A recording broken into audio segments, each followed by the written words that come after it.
Hey guys, welcome to Podiatry Practice Mastery. Don here. Today I'm going to change it up a little bit. Today I'm going to go over one of my most used presentations, and I want to kind of walk you guys through how I use these presentations. Before I did presentations, I found things to be quite complex. I'm going to talk about something that we all see, nail fungus, and kind of how I do it and how I kind of explain it. Not saying that this is the only way. I don't be presumptuous, but I think the best way with showing slides makes it a lot easier. Okay, so that's what I'm going to go over with you guys today. So let me show you. This is my typical web browser. Here are my my tabs up top. So under this tab called Patient Presentations, I have everything that I use all the time. So the most common ones are like my ultrasound, Achilles tendonitis, and things like this. And I'm going to go over my nail fungus one today with you. Just because I've been using it a lot, and I've been trying to tweak it lately because I'm trying to reduce my nail visits to one visit instead of multiple visits. And I want to explain my renditions of what's kind of worked for me, and some of the side hustle things that I've been doing as well with this. Okay, so basically when I pull it up, I'm going to show you guys as if I'm presenting it. Okay, so when I present it here, it's going to show up like this. I sometimes put on this little laser pointer, and this is done with Google Slides. So I say we're going to talk about nail fungus, and I kind of just show them what type of nail that they're having. And then I go over the most common questions. I think it's good getting kind of the elephants out of the room when I'm seeing patients. So I talk about why do I have nail fungus, what causes it, what are the treatment options, will the medication injure my liver, and then will it come back? Those are the most common questions I get. And then I think it's important for us to get kind of what the goal of our patients is for their nails.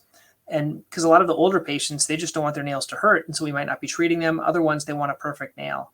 And so I tell them, is your goal having a normal nail, or is it just having like a less painful, less thick nail?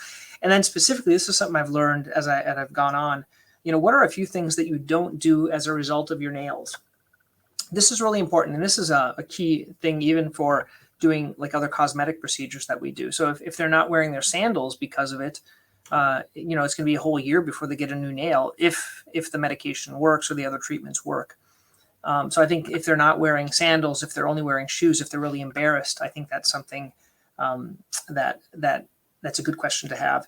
And then also kind of the after effect, like what would it be like to do when you have normal toenails, and what are they going to do? Are they going to wear sandals? Like I have a lot of patients that come in, and after they have like the Cariflex procedure, they go out and buy like 10 pairs of flip-flops because they haven't worn flip-flops in a number of years. So it's a good thing like that. And then a lot of times I'll tell them, like I'll even like tell them before, like a lot of my patients, they're embarrassed with their nails. Is that how you feel? Just to kind of, so they understand, you understand, and they understand what they're really feeling. The next thing I do is I talk about, do you have nail fungus? I usually say it's usually caused by an organism. If you're unsure, I take a sample of the nail. I pretty much always take a sample of the nail. And I interviewed Mike Baker, if you want to look at that interview a couple of days ago or a couple of interviews before, where you can actually do these tests in your office. I just use this as an example. I do a distal trimming of the nail. I send it off. I actually don't send it in a specimen container. I just do the little packets. And within my EMR, it automatically does that. And then I get a result back. Now, back in the day when I made this presentation, once again, I do this for you guys. I'm explaining to you, but I don't use Baco anymore. I use someone else, but it doesn't matter. Really, I just say that I'm going to get a result in 2 to 3 weeks. And I explain to patients it could come back as a fungus, mold, candida, psoriasis, or thickening from nail or injury. This is how I explain it to them. And I used to see them back in 2 weeks. I'm trying to avoid that 2-week follow-up, especially for real simple things. And I'll tell you a few things I'm trying to do. Next thing is I go over the treatment options: topical, oral, laser, nail resurfacing, or nail removal. Sometimes I remove, like if it's one bad nail, I'll remove it. Nail resurfacing, once again, if they need a cosmetic procedure, because it's going to take a long time to get a new nail. And then these are the 3 options.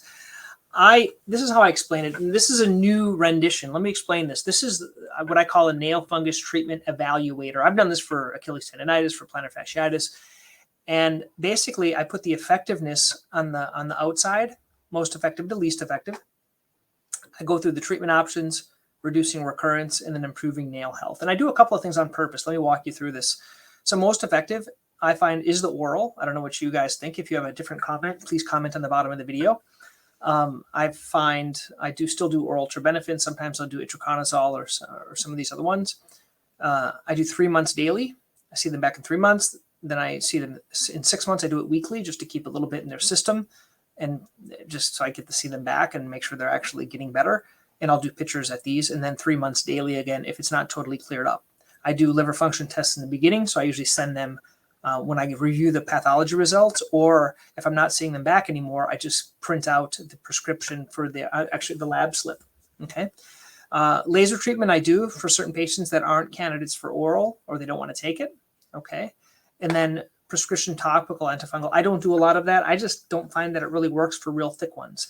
So maybe if it's a light fungus, meaning just a superficial one, you might be able to try it topical. I just don't find them all that effective. I sell one in the office only because it has a money back guarantee with it. Not that I think it works great. Another thing I do sometimes if they're very, very thick and they don't want treatment, I do like a urea cream, urea gel thing on there. Preventing recurrence, I throw out shoes. I always say, we used to have people throw out shoes that got too expensive. So now what I do is a shoe sterilizer and an antifungal spray. And then I also recommend them getting biotin. Okay. So this is how I explain it to patients now. What I used to use, which I think was a little more complex, was this thing. It pretty much says the same thing, but I give like effectiveness rates, what I think are effectiveness rates, and things like that. But I find the less I do, the simpler, the more I do these things, the simpler it gets. And then I do have some other slides where I talk about these things, but I tend not to do these anymore just because it's too complicated. I'm really trying to simplify and do less and less slides and have it just the most important thing. So let me show you. Also within Amazon, I don't know if you guys have this, but there's something called an Amazon, like an Amazon marketplace or something like that. Or recently on Amazon, you can put up videos. My videos haven't done too well because I think they've been too long. I tried to put up some videos on this Amazon thing. Within Amazon, you can do a storefront. So this is a storefront that I did for me. What I have it as based on different diagnoses. And so foot wounds, plantar heel pain, things like that. These are some of the videos that I've uploaded. But the one I was referring to, I'll send my patients a link to this via Patient Education Genius. I've talked about that before. Basically, it's a place where I can send out patient education information, and it gets reviews as well online. So what you'll see here and what patients see is they see the shoe sterilizer. I'm actually switching it and doing one in the office, but this is what I currently do. This is a biotin that I found. This is a shoe spray. Here's some antifungal topical things, and here's some tea tree oil, nail gel, other things like that. I don't push these type of thing. I just have them there on that list in case that people want to go there. If you guys want to see what I do with this, so I send that out to patients, and if they click, then Amazon pays me. I do not make hundreds of dollars unless something has changed. maybe you'll see I'll eventually start making millions. So I make a whole whopping $32, okay, which isn't anything at all, okay. But that's how I'm referring to them, and then they pay a little bit. So anyway, that's what works for my nail fungus. If you guys want to learn more, if you haven't done my 30-day practice blueprint, please do that. I have a couple of my favorite ones in there. I think on plantar fasciitis, and I think my pre-surgical discussion. And then I have a whole course on patient presentations where you can get all my presentations. But I'm just kind of going through these because basically because I'm going on vacation next week, and I can't think of anything else today. So until next week, please give me your thoughts. Shoot an email back. Love to hear what you guys think. Okay.